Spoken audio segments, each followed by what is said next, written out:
I'm Esther French with Global Medical News Network, reporting from the Washington Convention Center in D.C. at the annual meeting of the American Association for the Advancement of Science. A panel of experts said that early research in deep brain stimulation for treatment of psychiatric disorders like depression and OCD has shown promise, but with a note of caution. My strong advice would be that psychiatrists first need to think about whether they've really exhausted all conventional treatments. And there are a lot of treatments one could potentially use, including one thing that is often neglected, which is residential behavior therapy.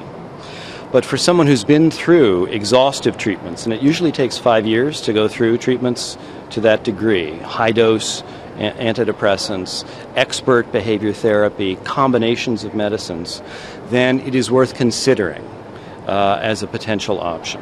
Making this decision with the patient involves an interdisciplinary team. Deep brain stimulation surgery, it's not like taking a gallbladder out. You know, it's a complicated schema where you really have to talk with the patients before, screen the patients adequately, make sure that you've selected the right patients, that you're operating on the right symptoms, and then once you've screened the patients, optimized the medications, and you think maybe this is a person that might be good for a surgery, and we do it for various disorders, then you really need to introduce the village concept. So there's an education piece.